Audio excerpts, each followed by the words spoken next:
Good morning, folks. Thank you all for joining us today. My name is Torin Radiccioni. I'm here for Sustainable CT. I would like all of our Sustainable CT teammates who are joining us, please feel free to come off mute and introduce yourselves as well. Hi, my name is Joseph Dickerson. I am the Community Match Fund Partnership Manager and with Sustainable CT. Hi, everyone. Lynn Stoddard, Executive Director of Sustainable CT. Great to see you and really grateful to our two speakers this morning. Jim Hunt with Sustainable CT. I'm the Communications Manager. Good to see everybody. Thanks, Sustainable CT team. And as Lynn alluded to, I'm also here with our two wonderful guests. Guys, do you please feel free to come off mute and introduce yourselves as well. Okay, I guess I'll go first. My name is Randy Walikonis. I'm here as the chair of the School Building Committee for the town of Mansfield. We are currently building a net zero energy elementary school. So I'll talk about that today. Hey, good morning. My name is Bill Pollack. I'm a landscape architect, and I'm working with the Tucker Fund. And we are working on improving a section by the Jennings beach in Fairfield near the pavilion area, and be glad to talk more about that. Wonderful, wonderful. Thanks, folks. So before we get into it, I just wanted to provide some quick updates on Sustainable CT. If you guys don't know, our certification deadline for the fall of 2022 is taking place this coming Tuesday. That is August 23rd, and that is at noon Eastern Daylight Time. So for anybody that needs any updates or any kind of specific details about the certification deadline, please feel free to check out the homepage. There's a lot of different links that will link you to the certification overview page. And one of our team members will probably pop the link to our certification overview page in the chat as well. And if you also have any questions on how to submit for certification, please feel free to email us at info@sustainablect.org. I see that Lynn has popped that into the chat. Thank you, Lynn. Today's coffee hour topic, it's of peak interest given that it is the peak season for Atlantic hurricane and tropical storm activity. Without further ado, I'm going to turn it over to our wonderful guests to talk about some of the efforts that they have done to mitigate these efforts. And as well as it being back to school week and having Randy being on the board of a zero energy school, we thought, yeah, this is just a very timely coffee hour for the month of August. So without further ado, Bill, feel free to take it away. Well, thank you very much, Torin. I appreciate it. So I'm working with the Tucker Fund. They're a charity located in Fairfield. I live in Fairfield myself, do a lot of work in Fairfield as a landscape architect. And the Tucker Fund has been doing projects throughout the Fairfield community to really improve not only the community, but the environmental aspects. They have built pollinator gardens. They have done a major meadow restoration in town. And then for 2022, the Tucker Fund, Karen Seacrest, who may or may not be on this call at the moment, but I think she will be joining us. She runs the Tucker Fund, and she approached me about a location at Jennings Beach in Fairfield for their 2022 project. They try to do, one improvement project per year. And so she was highlighting an area at Jennings Beach.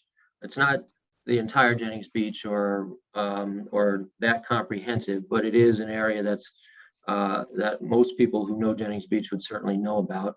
There's a large parking area at Jennings. It's sort of the largest parking area for any of the beaches in Fairfield. And anyone who visits the beach sort of will park in that parking lot and then kind of make their way towards the beach. And one of the main pedestrian corridors takes you to an existing building that's right at the beach there. It's called the Pavilion, that has concessions and some seating and some other things. But you kind of walk through the parking lot towards the pavilion. A little bit of work was recently done to put some pavers down to make a path to the pavilion, but otherwise it kind of looks, it looks a little scruffy. There's utility lines, there's old poles sort of down on the ground that I think are intended to act like, to keep traffic under control. But it definitely looks a little scruffy. And over to either side of this area, the town has been working quite a bit to improve the beach areas and the native vegetation. And you can see that it's fenced off, it's not accessible, but it's very much visible. And where they have been establishing more native vegetation, trying to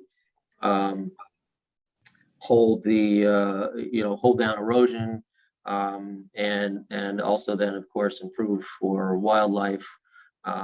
There's some trees that I've managed to last for quite a while. I mean, we're definitely right on the beach, so they're definitely inundated in major storm events.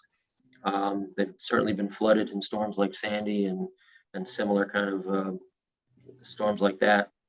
But the trees have survived. And so what we're looking to do is to complement those adjacent areas at the same time with an aesthetic of how do we get people from the parking lot to the pavilion in a manner that, they can appreciate the beach restoration efforts. So our area is relatively small compared to the full length of the beach. But as I mentioned, there's some utility lines that we'd like to get out of the way. That's always a contentious issue. Some folks, I'm sure, on this call have seen some difficulties when utility companies are trying to do work around trees and that kind of thing. But here it's a little, it's not quite at that scale. I think we can easily put some lines underground, get those out of the way. I think we can take out some of the poles that are laying around, so to speak, and do a better job of controlling where the vehicular traffic should be and where pedestrian access should be. But we'd like to introduce more native plantings. Right now in this area that we're working, there's some groupings of native plants. There's some bayberry, there's some cedars, there's even black cherry that are a decent size, especially being that close to the beach. So they must have been there, a good 30 or 40 years even. But there's also a lot of invasive sort of grasses like crabgrasses and those kinds of things that are all about there. The soil is definitely very sandy, as you might expect. Occasionally I can see in some areas people put down some topsoil, but I think we need to respect the fact that we are on the beach, right next to the beach. And so we're prepared to bring in more beach grasses, similar kinds of plants like the bayberry and shrubs that can handle the coastal environment. We'd like to create a bit of an area that people can come off of that path and access, and maybe have some signage so they can read about some beach restoration efforts and dune restoration efforts that, not only in Fairfield, but just generally in the Northeast. Frankly, I'm glad to say there's been a push for resiliency planning and natural ways of trying to mitigate storms and storm impacts. So I think it would be nice to touch on that, at least with some signage, talk about the native vegetation, talk about, I think signage is helpful because people that maybe don't know that much about it start to become interested in it. They'll see the signage, they'll look around, they'll see the plants, maybe they'll research a little bit about these natural improvements and resiliency kind of planning, planning for climate change. And so the more that gets out, the better, as far as I'm concerned, as far as we're concerned. But also to have, in addition to some signage, maybe we have a little bit of a seating area, but we're thinking more of natural kind of larger stones and larger boulders, not necessarily, site furnishings, not benches necessarily, or things like that, in keeping with the beach. Not only in keeping with the beach aesthetic, but in keeping with the beach, what's gonna stand the test of time. and some, larger stones and big slabs are not only, I think, attractive and comfortable. People like to sit on them, but they're not going to move in major storms. So in addition to that, we'd like to introduce some more native plants that will provide some food potentially and some cover for wildlife. I think it'll act as a little bit of a stopping ground probably compared to the larger areas that have been improved adjacent to this area, which I mentioned before, that are actually fenced off and protected from public access. So we try to complement those improvements as well. I'll just add, as I've been working on this and researching for this project, I've done a lot of work on the coast over the years, and there has been a transition, not only from consultants like what I do and what engineers do, but from government agencies. Connecticut DEP is promoting very much the living shoreline way of, which is conceptual ways of improving shorelines, or even, I don't want to say developing, but maybe redeveloping or reconstructing shorelines that have been disturbed. I've been seeing that in Stratford Point, for example, there was a big project, the Living Shoreline project, that was done to try to protect beaches up there. And living shoreline is essentially a term that encompasses lots of different types of natural infrastructure improvements, or it's often called green infrastructure. And that includes things like dune restoration by restoring dunes as much as possible back to what they may have looked like a couple hundred years ago, actually bringing in sand, planting those dunes, fencing off the dunes. And interestingly, fencing is not only to keep people out and maybe keep, their pets out, but also it actually can, they're called sand fencing, and it helps to keep the sand in place when you restore a dune. So from, until it gets established with some more vegetation, the sand can kind of blow off and erode. So actually you put fencing up to kind of keep that in place. But living shorelines, they also include, some of you may have heard about or read about or work on oyster reef restoration. Those are obviously out in the water, but those help to not only filter water, that's what oysters tend to do, but the structure of the reef acts as a breakwater and slows down the waves, can slow down storm surges.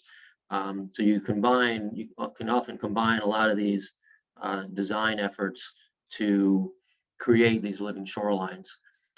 There's many more tools, so to speak, or design concepts beyond what I've just been mentioning. But if you're interested, I would definitely look at the living shoreline at the Connecticut DEP website. They have some examples of a handful of projects that have been done so far in Connecticut.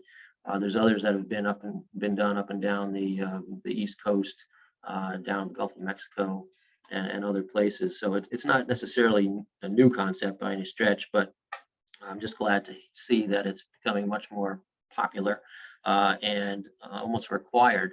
So if for example, tomorrow somebody, a homeowner or a institution bought a piece of property that's on the coast and it didn't have any hard infrastructure, didn't have any seawalls or bulkheads or anything like that, and they wanted to install something like that, they most likely would not be allowed to do that, actually. Not if it didn't exist. If you already have one, you're allowed to maintain it and you're allowed to restore it, which certainly makes sense. But you really, in Connecticut at least, they're really discouraging constructing any more new seawalls or any kind of infrastructure like that. You'd have to really go in with a living shoreline concept if you wanted to renovate a shoreline these days, which is excellent. So with that, I'll be glad to answer any questions. please feel free to come off mute and ask a few questions for Bill before we move on. I do see a question in chat, Bill. Does living shoreline include the Connecticut River? This is a question from Edward. Yeah, I'm sure that it would. The Connecticut River is tidal, I know, at least up to Hartford. So certainly the mouth of the Connecticut River being so, right on the sound there, and that would, any improvements along that area, I'm sure would involve the Office of the Long Island Sound and DEEP, and therefore living shoreline improvements. I don't know how far up they might take that regulation. It's a good question, but it is tidal for quite a ways north. So I could see them applying that requirement further up north. Wonderful, wonderful. Thank you for answering, Bill. Anybody else in the chat, please feel free to come off mute, put your questions in the chat. If not, you're going to have another crack at asking some questions, especially towards our last 15 minutes. Without further ado, Randy, do you want to take over and start sharing? Sure. So thanks for the invitation. I do have some slides to show you of our project. I'll get that started.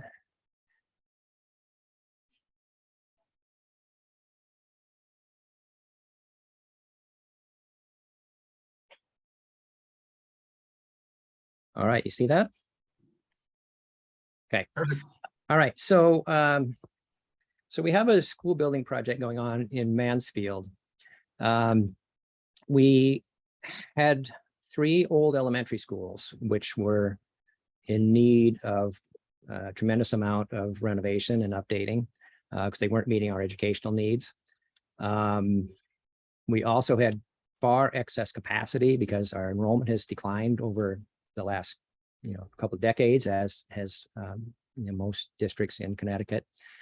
So the decision was made by the Board of Education to build a new elementary school, a single elementary school to house our students. And so about 4 years ago, a school building committee was formed, and we've been working on it ever since. The school is currently under construction. We expect it to open sometime this fall. But the key takeaway for this group is that this was designed to be a net zero energy building with the goal of producing as much energy at the site as we consume in the building. So this was, is a kind of a new concept for most people around here. But when the school building committee was formed, and immediately advocates for energy efficiency showed up and started, advocating for that this be a highly efficient, energy efficient building. And that really got on the radar for the school building committee very early on. And we adopted net zero energy as one of the design goals. So the first thing we did was hire a project manager, and the second thing we did was hire an architectural firm. And so by the time we were interviewing architectural firms, we had already decided that we wanted to make this a net zero energy building. And so that was a conversation we had with all of the firms that applied to work for us. We chose to work with TSKP Studio, which is, in Hartford, is a very well-known firm, a lot of experience in school design. And we had conversations with them about building a net zero energy building. And they, at first it was kind of like, yes, we can do that. We didn't necessarily feel that they were like really invested in it at first, but with time, we got there, especially once the referendum passed and they had to get really serious about actually making designing this building. They worked with a couple of other firms. They longtime partners with Calderonin, but they also work with CMTA, which has built other net zero energy school buildings. If you look up the Discovery School in Arlington, Virginia, that's one of their buildings. And so that turned out to be a really great partnership. One of the other hurdles we faced was that the state of Connecticut helps pay for school buildings. And since they have a vested interest in the buildings, you have to get their sign off on the design of the building, the size of the building. There are certain limitations with the size. And so they had never funded a net zero energy building before. And so that was a conversation we had over several meetings with them. They were intrigued by it, but we didn't really know until, the very end when they said, yes, that's fine. We will help you pay for that. And so we got their approval. And then for the town, we had to sell the notion that this would be a net zero energy school. And so a PAC was created, and we pushed for it, not only for, partly for the educational benefits that would come from this new school building, but the net zero energy part was a real selling point for our town. And so that was heavily discussed. And we had a $50 million referendum, and it passed by a 2-to-1 margin. And so at that point, the design work started happening in earnest. And we came up with this school design and started construction about just over a year ago. So some of the design elements that they put into this building, first of all, it turns out that it's not as complicated as you might imagine to create a net zero energy building. And so kind of the things you might think of have to be just done really well. So the envelope of the building is going to be really tight. You don't want air infiltration. You try to minimize thermal bridging from the interior to the exterior, but there had to be this really tight envelope. The insulation was enhanced somewhat, maybe not as much as you might imagine, but it is slightly higher insulation than kind of your standard sort of building. And that was coupled with two key elements. First of all, extensive solar panels. There's about 1,450 panels on the building. And we pair that, that's for the energy production, but pair that with geothermal. And I will show you pictures of these things in just a bit. But we had space to put in a fairly extensive geothermal field. And so we drilled 66 wells, each about 500 feet deep. And so if you add up, that's miles of piping that's involved there. But the geothermal is really a key energy efficient way to heat and cool the building. And so between the solar panels and the geothermal, we're predicted to end up with a net zero energy building. There's certain elements that that were incorporated to try to minimize the amount of energy that would be used. First of all, and as you see from the pictures, there's abundant natural light in this building. There's large classroom windows, there's clerestory windows throughout the building. And so even in the interior parts of the building, there's lots of natural light. And that can help reduce the amount of lighting that you need. The classrooms have these light shelves, which help reflect the light deeply into the rooms. And there are light sensors in the rooms. And so if it's bright outside, it will dim or turn off the lights, especially those next to the window. And so that helps conserve energy. Each of the rooms has a CO2 sensor, so that if the room is unoccupied, there is much less air that is vented in and out. And once it becomes occupied, the CO2 sensors can detect that, and then they will ramp up the air circulation of those rooms. And so that's a way to reduce the overall amount of conditioned air that gets taken in and out of the building. Other sort of things, there was an analysis of basically kind of every type of energy using system. And one of the things that we did was we talked to the food service director, and she agreed that if we don't do deep fried foods, we can get rid of the fry-later. That's a very energy intensive piece of equipment in and of itself. But in addition, if you don't have that, you can reduce the hood size in the kitchen, and you have fewer air exchanges that are needed from the kitchen. And so some things like that, which required some acceptance and buy-in from the school administration, helped us save energy. And so at the end of the day, the building has a predicted EUI of under 20, and that's getting truly into the net zero energy range. And so we were really thrilled when they came with that design. So I'm going to show you a few pictures of the building, and then I can take some pictures. Take some questions. So this is kind of the overall layout of our school. It is oriented to the south. So south is kind of straight down on this from this diagram. We have the pre-K and K wings, first grade, second grade up here. And then this part of the building is to the right is got 2 stories. And so grades 3 and grade 4 are below. And a library here by the main entrance and a gym. And the cafeteria is here on the lower level. And so I'll show you some pictures of that. But this is kind of the overall orientation. And so we were able to create it and have it meet all of our educational needs. There are, breakout spaces for, additional instructional work that can happen, things like that. So we're quite happy with the overall design. So this is from last winter when the shell was still going up. And so this is, the pre-K and K wing, first grade, second grade on the top floor, and then grades 3 and 4 below. This is where the gym is going in, and then the cafeteria right next to it. You can see this is one of our existing, although it's coming down basically as we speak right now, it's coming down. This will be a parking area up here, but there are baseball fields here. And to the right of this building was another baseball field, which is where the geothermal field is installed. And so that field was torn up for a year. It'll be resodded this fall for use again next year. But the geothermal field is off to the right.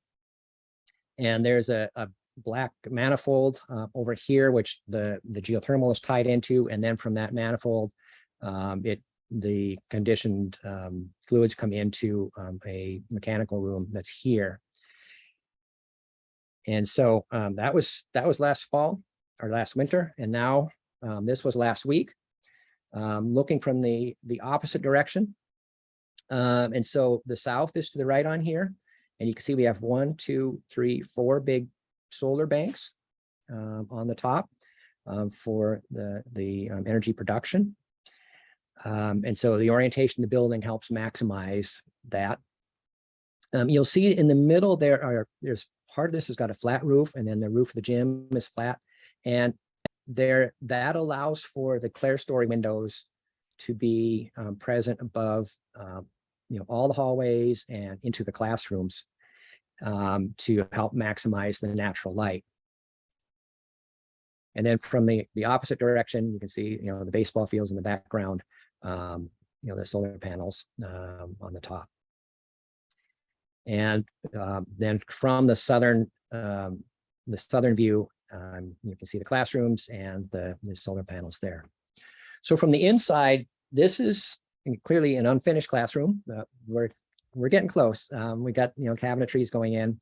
The windows are very large, and so there's lots of natural light coming in there. This is a light shelf that is put up here across, about a quarter of the way, a third of the way down. That will help reflect the light into the classroom. And there's light sensors here that can dim these banks of lights if there's lots of ambient light coming in. And then this is actually a different classroom, but the clerestory windows that will help more natural light come in. And then this is in the main hallway. This is the front entrance here. This is going to be a glass curtain wall here. You can see the clerestory windows. And so you can tell even in this hallway, there's lots and lots of natural light. And then if we go up here in the middle where this railing is and take a look to the right, on the right, you can see the cafeteria as it is appearing now, as it's progressing, the curtain wall at the end. So, lots of light coming in, nice view of the trees out there, clerestory windows across the top.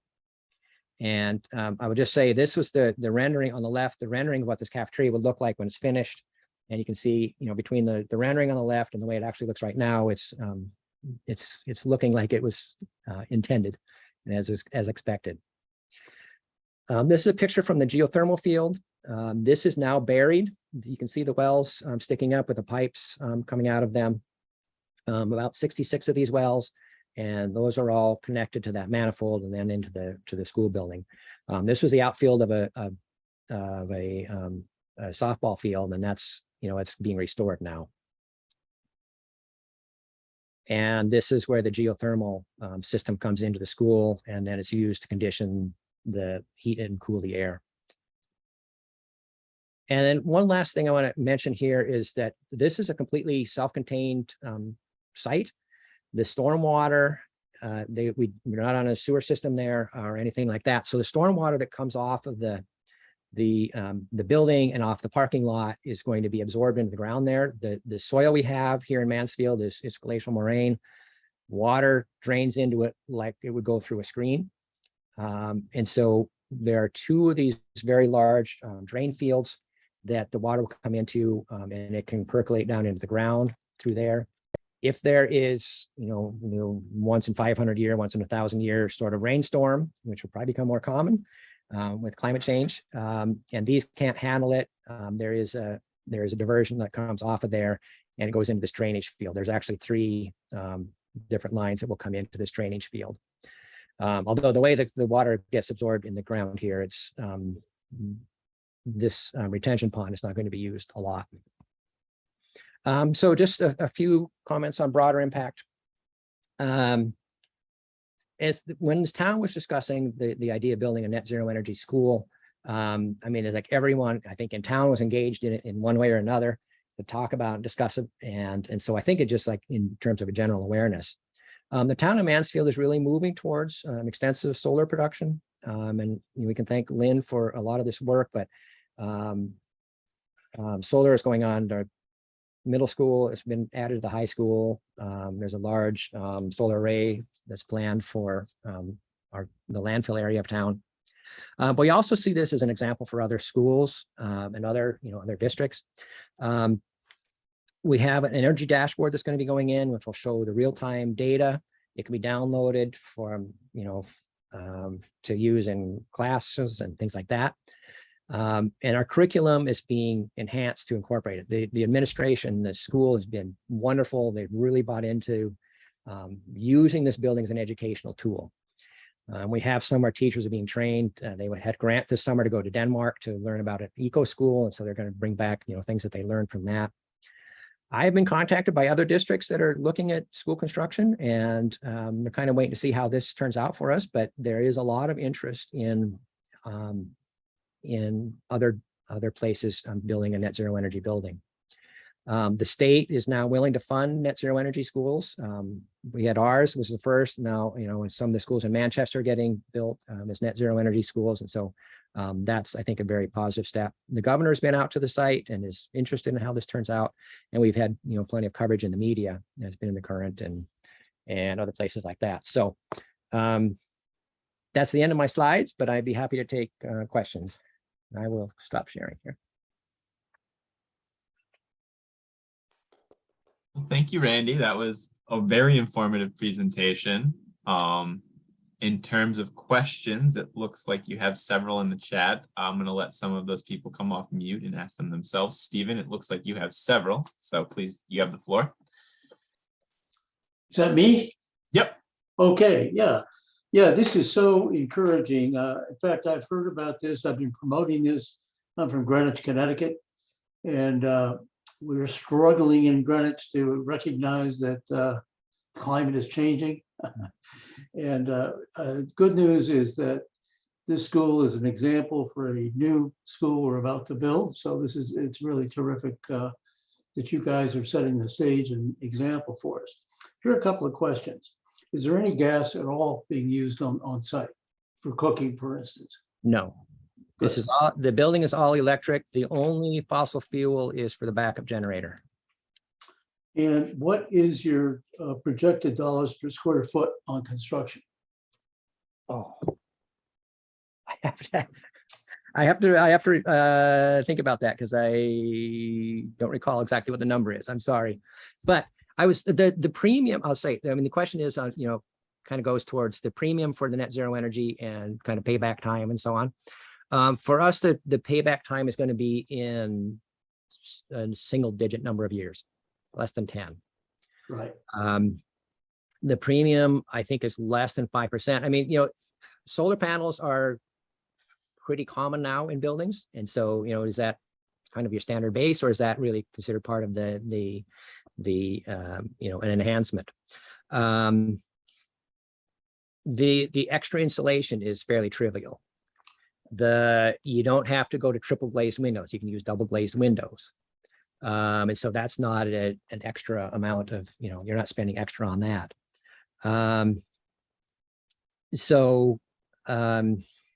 If you want to contact me by email, I can find you the exact numbers for that, and to let you know. Okay, But it's not, the main thing you need is, I think, to get net zero is one of the key things is having space for a geothermal field. And that's can be difficult in a more urban setting. right. How much solar do you have? How many kW solar? It's about 450. 450. That's it for me for the moment, but really, really kudos to what you guys are doing. It's a great example for all of Connecticut. Yeah, thank you. Thanks, Stephen. It does look like Mary has a question. Mary, would you want to come off mute and ask it yourself? I was just curious if the town owns the solar panels or is it a PPA? No, the town owns them. Okay. Really early on, we discussed whether we want to do a PPA, but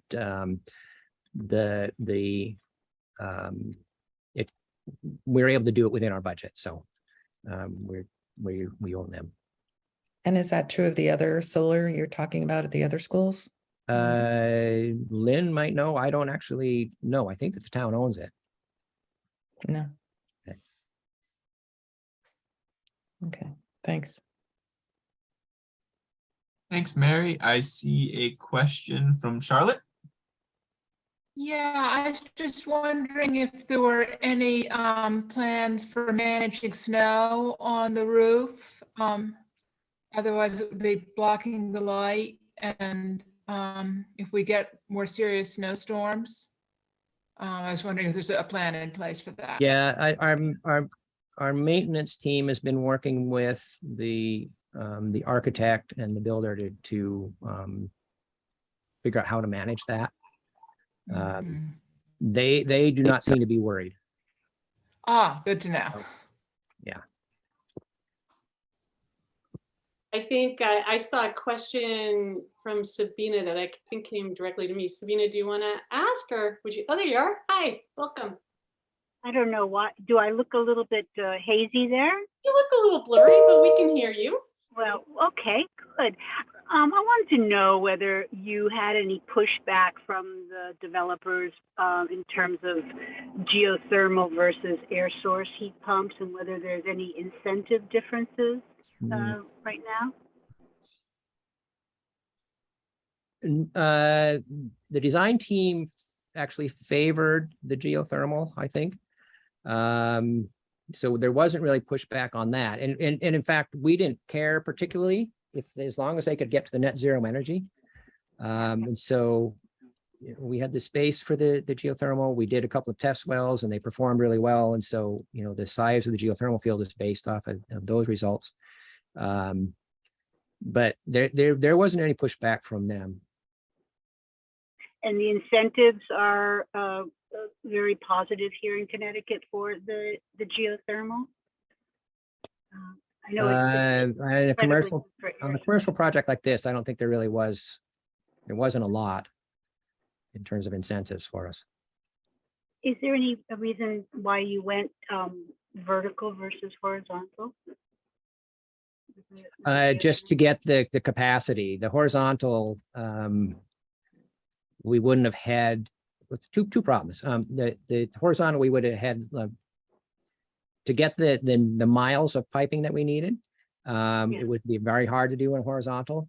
The second problem, it relates to the permeability of the soil and how quickly the water drains through it, so that the thermal exchange doesn't happen nearly as well in a horizontal system here as it does in the vertical system. Thank you. Thanks, Sabina. I do see that Edward also has a question as well. Yes, thanks. Awesome, fantastic. Can't believe it. I bow down to you. Way to go. Get it all over the world, man. Do it. Fantastic. So the question is, I remember Rocky Hill was talking about building a school, and they were talking about windows and air conditioning, and we can't open the windows, because it's going to mess things, all the HVAC up. So can you open windows? I assume you have air conditioning, right? Yes, it's air conditioned. The heating and air conditioning is aided by the geothermal. We made a decision early on that we wanted to have operable windows in the classrooms. Just because, the MEP engineers maybe aren't so excited about it, but we did add them because the teachers wanted it. And we think that it's not going to affect the overall performance of the building to the point where that becomes detrimental. We think that the positives outweigh the negatives on that. Great. And Randy, the outside of the building, the landscaping, and are you, because you're in this mode, right? You're in this beautiful mode that we love to be in. Are you thinking pollinators and meadows and things of that nature as well? Yes, there are, the outdoor features. So there, you have to clear off a very large area from the site. We're putting in native plants when that gets replanted. There's a pollinator garden. There's going to be butterfly bushes. Yes, but we are paying attention also to the larger environment around the building. Well, we just gotta get this information all over the place, man.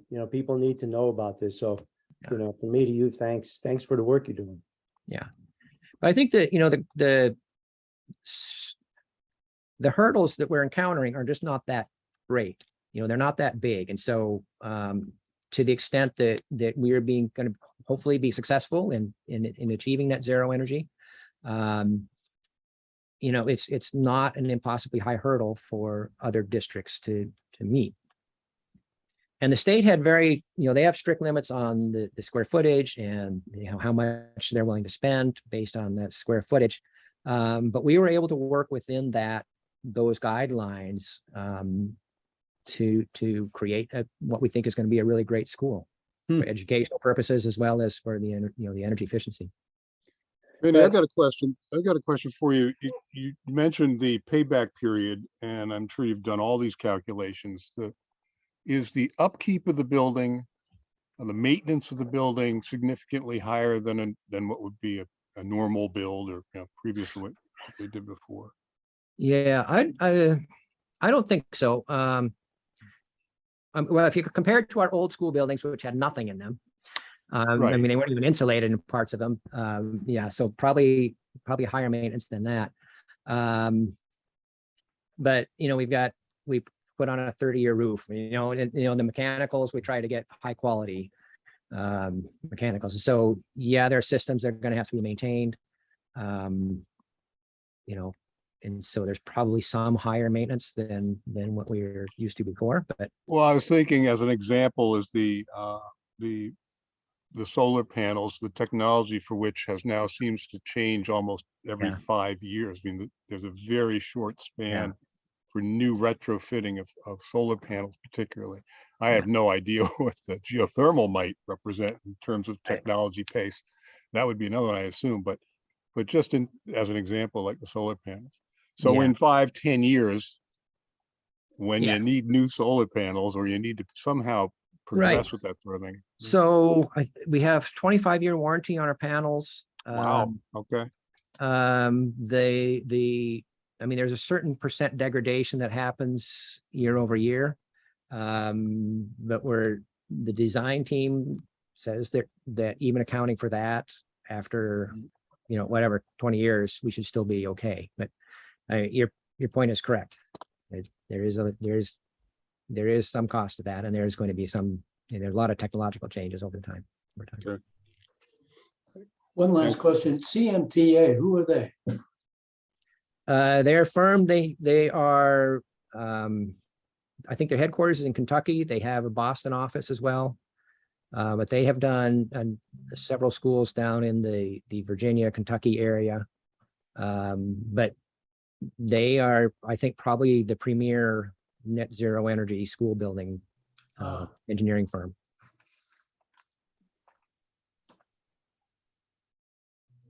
I see Sabina has another question and then I've got one. Go ahead, Sabina. Hi again. I was wondering, you mentioned a certain rating that you had, a 20, and is that your HES rating? Is it what rating? Sorry. You mentioned some rating, and I didn't know exactly what it was because I couldn't hear. Okay. Is that the HES rating? So the EUI, Energy Use Intensity Rating, that is a sum of how much energy it takes to heat a square foot of space over a year. Kind of an average building might be close to 100. I think the Connecticut high efficiency standards are about 35 now. And so, you know, it's basically a more energy efficient, so it takes less energy. But if you get in the truly net zero range, it's about 20. That is kind of the standard. And the modeling suggests we're about an EUI of 20. There's, you know, there's various things that go into it. You have to have energy production, you have to have, you know, energy savings, but the human behavior also is going to matter. And so it's important that our school district administrators and the teachers have bought into this, because they have to contribute to, you know, trying to keep the energy use relatively low. Yeah. And one other question, how are you heating the water? Is that something also heat pump related, or? It can be warmed with geothermal some, but there is electric boost to that. Yep. Okay. Thank you. Oh, one last question for me on, I think it's my last one. Did you get any incentives from, I don't know who your utility is, Eversource? Eversource, yeah. Did you? Yeah, it was a few $1,000s. They were offering here, I was talking to them in Greenwich, they were offering up to $4.50 a square foot. We got some from them. I mean, it was nice to have, but it wasn't a game changer amount of money.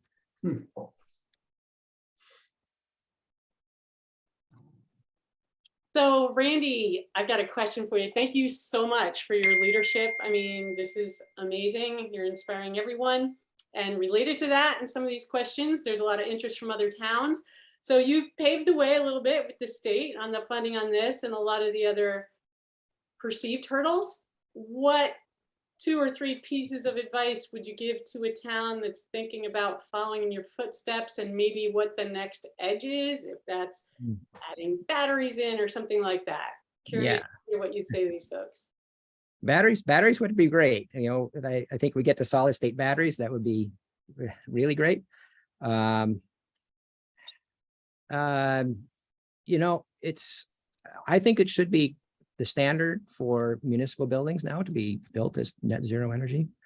You know, so I just public involvement is really critical. We had, you know, one of the things I think really affected this project was that there were individuals that would turn out really early on, because you need to be talking about that at the beginning of the process when you start looking at architectural firms.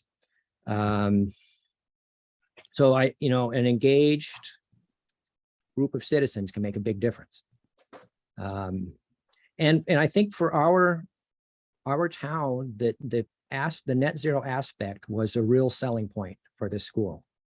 And we were going from 3 schools down to 1. And so there was concern amongst, you know, people that they were losing their, what they call neighborhood schools. You know, my kid's going to be in this much larger school.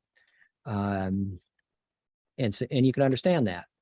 But the overall notion of having a net zero energy building was a major selling point, I think, for this town. It might not be in every town, but it really was for us. And so, you know, I think that was, you know, a really positive thing that we did. Thank you. Thank you for the last positive words of encouragement, Randy. Anybody else have any questions at all? Well, so in order to connect us to sustainable CT, Randy, we do look forward to seeing the work at Mansfield Elementary School being highlighted in our energy actions. That is 7.1, 7.2, and 7.3. The work being done by Bill, as well as also being supported by our Sustainable CT Community Match Fund. The people at the Tucker Fund were able to crowdfund was originally a $7,500 goal, and they were able to crowdfund over $9,000, which will be used to support their efforts in revitalizing Jennings Beach. Just two awesome efforts being done by two awesome communities that are working to do awesome things in our program as well. So with that being said, if no one has any further questions, please feel free to contact us at info@sustainablect.org to get a hold of us. We look forward to seeing you at our next coffee hour, which is to be determined. And yeah, please, anything at all, please continue to reach out to Sustainable CT in any way that we can support you.